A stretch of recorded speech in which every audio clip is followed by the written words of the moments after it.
Hello, my name is Eric Dye and I am your Lexis rep. Today I'm going to teach you a few more tools and tricks you can use on Lexis Advance to help you prepare for class and to help you in your summer jobs and your jobs after law school. Before I jump into that, let me tell you a little bit about myself. I come to you by way of having attended UC Davis Law School in Northern California. From there, I practiced as an attorney to the California State Legislature for 5 years drafting bills and legal opinions. I then moved to Kalamazoo, Michigan, where I clerked for a couple of state court judges, and then about a year ago I began my role at LexisNexis. In that time, I had ample experience doing legal research and writing, and I've been enjoying sharing that with all of you during my time as your Lexis rep. So the purpose of today's workshop is to show you how fast and easy Lexis is to use for class and in practice. The process I'm going to use today to show you this is 3 steps. The first step is actually going to show you a 3-step research process that you can use to tackle any research project. Number 2, I'm going to show you how to customize your experience on Lexis Advance to make it work best for you. And then finally, I'm going to remind you what Shepard is and show you again how to use it and maybe teach you a few new tricks about Shepard you didn't know before. And in the end, you're going to feel more confident using Lexis for all of your legal research in law school and out in practice. So let's go ahead and jump over to Lexis Advance itself to start going over the easy 3-step research process you can use for any project. To get to Lexis Advance, go to www.lexisnexis.com/law school. And when you do that, you'll get to a page that looks like this. This is the Lexis Law School homepage, sometimes called the Law School Portal. We have a whole bunch of resources on here for you, including my contact information, the contact information of your Lexis student reps who can help you out, training information, and one nifty little tool to keep in mind is if you click on Resources, you will see that we have free bar outlines for all the major bar courses. This can be really helpful when studying for exams. But what I want to do is go to Lexis Advance to actually begin my research. So to do that, click Go to Lexis Advance. Lexis Advance looks like this. So the way Lexis Advance was designed was with a 3-step research process in mind. The 3-step research process is search, categorize, and filter. So the first step, the search step, you use the big red search bar. This is designed to work a lot like Google. So when you're trying to search for terms, you can just type in any words, any keywords you want into the search bar, and we'll be able to use that to find what you need. Typically what you're going to be doing is asking yourself, who's involved in the situation that I need to do research on? What was the cause of action?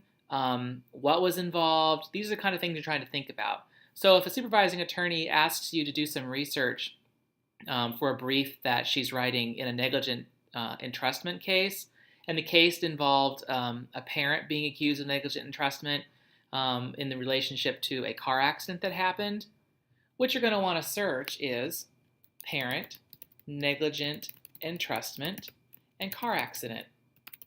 You see what I did there was think about what type of party was involved, a parent, what was the cause of action, the negligent entrustment, and what happened, there was a car accident. That's kind of where you're going to want to start with step 1. So go ahead and type in your keywords. Then click the magnifying glass. That's step 1. Step 2 is categorize. On the left-hand side of the screen, you will see a list of categories of different types of legal documents. When you do a keyword search, the default is going to give you cases. But let's say you want to get more of an overview about negligent entrustment and how it works. That's when you're going to want to use a secondary source or secondary material like a treatise. So to get there, click on Secondary Materials. Then, for step 3, now you've already categorized, you've picked secondary materials. For step 3, scroll down to the narrow by option where you've got a whole bunch more filter options. So I know that I want to look at treatises specifically. There's multiple types of secondary materials, but I want to look at treatises. So I'm going to click on treatises. And going back down to my filter options, I want to make sure I'm looking just at Michigan treatises.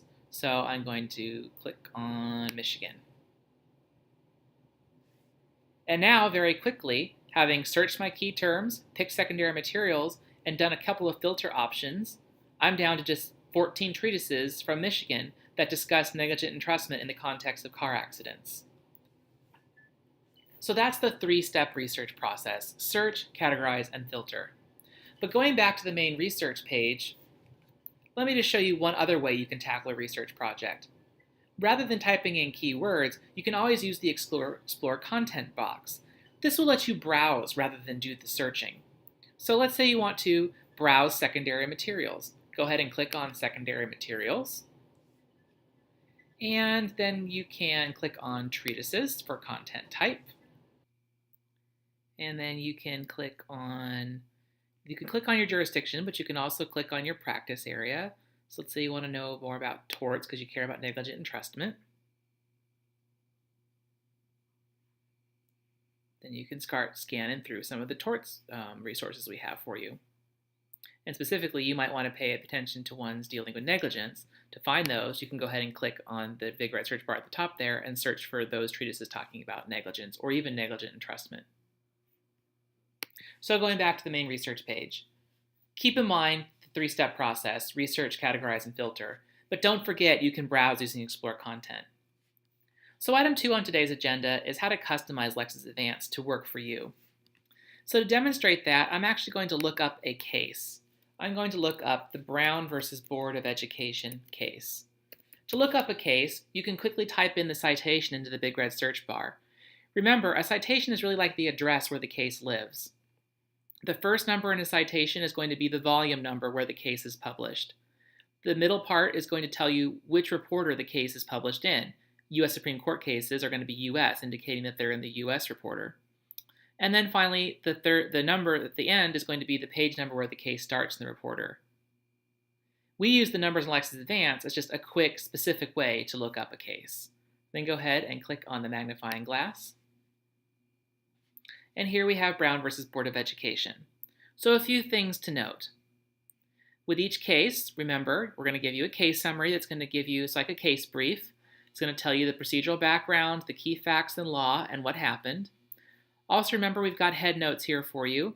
The head notes are actual quotes from the case, which are the key legal principles that have come out of the case. To see these quotes in the context of the case itself, just click the down arrow, and you'll see the quote in the case itself. Click the up arrow to get back to the top of the head notes. We're going to talk more about head notes in just a minute with respect to Shepard's. So scanning through the head notes, one particular key head note talks about how in the field of public education, the doctrine of separate but equal has no place. That's probably going to be something we're going to want to quote if we care about this case. So I'm going to click on the down arrow to actually see where that quote appears, right down here. Now let's say I'm reading through the case and I want to highlight this quote. A lot of us like to highlight our books. You can actually highlight things in Lexis Advance too. Just highlight the text you care about, then release the mouse, and you'll get a pop-up window. Several things you can do with this pop-up window. One is you can just go ahead and highlight by clicking on highlight, and you can even pick a different color if you want. Or you can even click on annotate, and you're going to get the option to pick a highlight color so you can highlight, but you can also make a note. Something like use for opening paragraph of brief. So you can remind yourself later why you cared about that language. Then go ahead and click on annotate. And you'll see that your note's on the right-hand side of the screen. Before you leave the document, Lexis Advance will prompt you to save the document so you can actually see your annotations later if you were to come back into the case. And when you do come back into the case, if for some reason you don't see the annotations, always make sure you've clicked on the Notes tab instead of the About tab so that you can actually see your annotation notes. Now I'm going to show you a few other things you can do when you highlight something. So let's highlight this language. There's that pop-up window again. We can always annotate or highlight this. Something else we can do if we want to cite to this language in our brief or some other legal document we're drafting is Lexis Advance will actually help you cite to this particular language. So go ahead and click on Copy Advance, and you'll see down here we give you the language you highlighted and we give you the citation for the case where this language appears. The default is going to give you it in the Blue Book or Standard format. If you want to change the format, click the drop-down arrow, and you could always change it to Allwood or one of the specific state rules that apply. And then when you're done, you can go ahead and click on Copy and Close. And now if you click Control-V, you can paste that language into your brief, and it'll already have the citation formatted for you. All right, going back up to the top of Brown v. Board. Something else you might want to do is you might actually want to save this case so you can go back and look at it later easily. To do that, you'll want to save it to one of our folders. To save a document like a case to a folder on Lexis Advance, click the folder on the upper left-hand side of the screen. Then go ahead and click on a folder that you already have created, or if you need to create a new folder to save this to, click on Choose a Folder. When you do that, click on Create New Folder, name the new folder, and click Create. Something else you can do when you're saving this to a folder is you can also make notes in this little dialog box here to help remind you why you wanted to save this document to your folder. To access folders later, you can always click on the More drop-down and Folders, or when you first log into Lexis Advance, let's go back to that screen. Oh, see, here Lexis is prompting me to save Brown v. Board because I made annotations. So I'm going to click Save because I do want to save those annotations. And then it's actually going to prompt me to save it into a folder. So let's say I care about this for my appellate brief. I'm going to go ahead and click on Appellate Brief. So what I just showed you was a manual way to save it to the folder. When the pop-up window came up to ask me to save, that also was a way I could save it to a folder.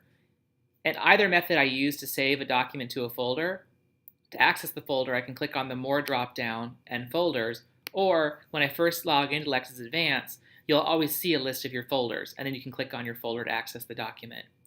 If you want your folders pod in a different location, you can always click on it and drag it over to a different part of the screen. And you can do this with any of these pods to customize your screen. One final thing I want to show you is you can actually save an entire resource as a favorite on Lexis Advance. So I just showed you how to save a document to a folder, but let's say you want to be able to access an entire resource again and again. Many of you might have to access, for instance, the Uniform Commercial Code. So to do that, go ahead and type in Uniform Commercial Code into the big red search bar. When you do that, the word wheel will pop up and you'll see the Uniform Commercial Code. What you'll want to do is you'll want to click on this little table of contents icon next to the UCC. This will bring up the table of contents for the UCC. You can always search the UCC by typing into the big red search bar. But if you want to save the entire UCC as a favorite, click on the star at the top of the screen. I've already saved this as a favorite. If you want to save a particular article of the UCC as a favorite instead of the entire thing, click the little star next to Article 2, dealing with sales, for instance. Then, if you want to access your favorites later on, you can always do that from the main page when you first log in. When you first log in, you'll notice that there's a pod here called Favorites, and you'll see right here is the Uniform Commercial Code. You can always go ahead and click on the table of contents to scan the Uniform Commercial Code, or click on UCC itself to just search by keyword. Other things you can save as favorites, if you were to type in Federal Rules, and then click on the table of contents next to Federal Rules Annotated, you'll notice that we have the Federal Rules of Civil Procedure. You could click on the star to save that as a favorite. Also, the Federal Rules of Criminal Procedure. Additionally, the Federal Rules of Evidence. So these are going to be key resources you could always save as a favorite. So just tuck these away for when you sign up for these classes and they assign these to you to read. So the last thing I want to show you is Shepards.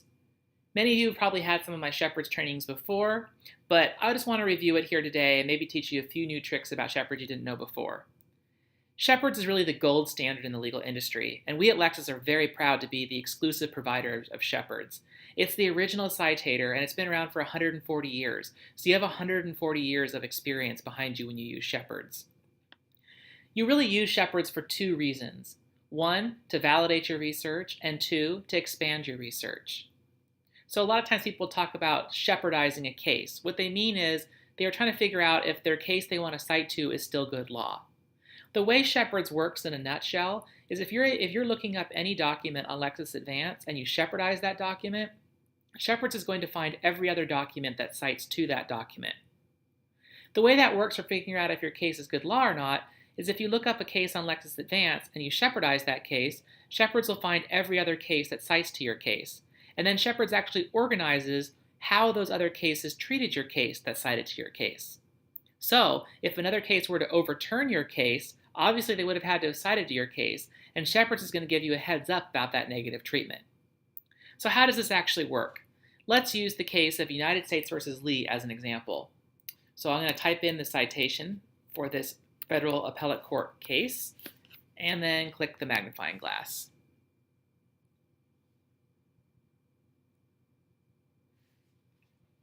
So with Shepards, we're always going to give you a Shepard symbol when you're looking up cases to the left of the case name.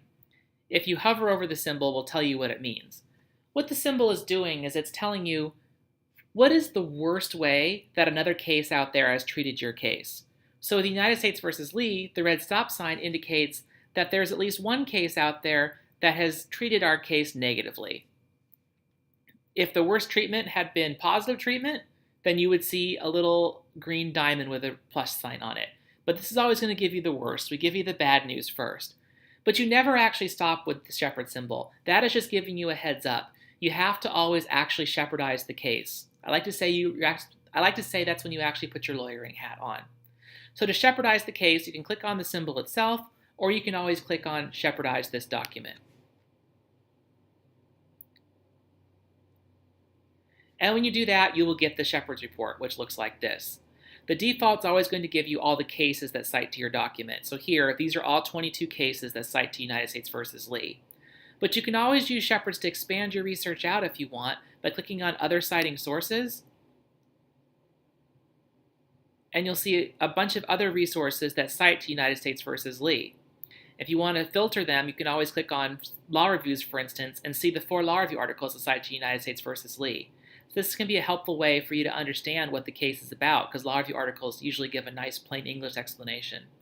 But let's go back to citing decisions, because I want to take a look at those, because what I am concerned about in my hypothetical is whether United States versus Lee is still good law. Remember I saw that red stop sign? That gives me some pause. I'm a little bit concerned. So how do I figure out what that means? Well, we've listed off all 22 cases that cite United States versus Lee, and on the left-hand side of the screen, we've organized how they actually treated your case. So here we give you the negative first. There's one case that overruled United States versus Lee, at least in part. We also will show you the positive treatment. Only Shepard's is going to show you the true positive treatment. This will be very helpful to you if you're trying to find other cases out there that cite to your case and agree with your case to make your argument stronger. There were 4 cases that treated United States versus Lee positively. But I want to make sure I take a look at that one that questioned, or that overruled my case in part. So to look at that case, click on Overruled in Part By. And you'll see that case was United States versus Howes. And then when you actually look at the case, you'll notice that we will tell you, okay, it overruled United States versus Lee in part, but it actually also followed United States versus Lee in part. And we give you little snippets from the case that we think are relevant to how this case treated United States versus Lee. To actually see where United States versus Lee is cited in this United States versus Howes case, click on the little page number next to the Overruled in Part By. And this is going to bounce you down to where United States versus Lee is discussed. And you'll notice down towards the bottom of the opinion, the court explains how a portion of Lee is overruled, but another portion remains good law. If you had just stopped at the stop sign and decided, well, I guess I can't use United States versus Lee because there's a case out there that overruled it, you might have been missing out on the portion of United States versus Lee that was actually still upheld as being good law. That is something you could still cite to. And you'll notice how with Shepard's, we split it out to show you the part that's negative and the part that's positive. That's actual human beings doing that work behind the scenes to help you out. And that actually is what makes Shepard's so unique and so powerful. So always remember, the Shepard symbol gives you a heads up, but click on it to look at the entire Shepard's report. So one other handy thing to remember about Shepard's, and I'm going to actually click the back arrow to go back to my case. So here we are back at United States versus Lee. One other thing to remember about Shepard's is with the headnotes. Remember, these are the key black letter law that came out of the case. If you click on Shepardize underneath each headnote, what that's going to do is give you a list of cases that cited to your case and include a headnote with the same exact topic as this headnote in United States versus Lee. This is a way you can find cases that are going to be more on point. So if I were to click Shepardize headnote number 1, I would find all the cases that cited to United States versus Lee that also contained headnotes in them that deal with simple arson, sentencing guidelines, and adjustments and enhancements. You'll see the topic of the headnote is above the headnote. So this is a way you can expand out your research. Just keep that in mind. And one last thing to keep in mind with Shepard's is that it works with cases like I just showed you today, but it also can work for statutes and really any legal document, because the way Shepard's works is when you Shepardize something, it just finds every other document that cites to your document. So today I went through the 3-step research process that you use to tackle just about any research assignment: search, categorize, and filter. Reminded you that you can use explore content. Showed you some ways to customize your experience, including folders and annotations. And then reviewed Shepard's and showed you how you can use Shepard's to both validate your research and expand your research. Hopefully through learning all of that today, you'll feel a lot more confident going out there and using Lexis Advance in your research. But I know that was a lot of information, so remember, you're not alone.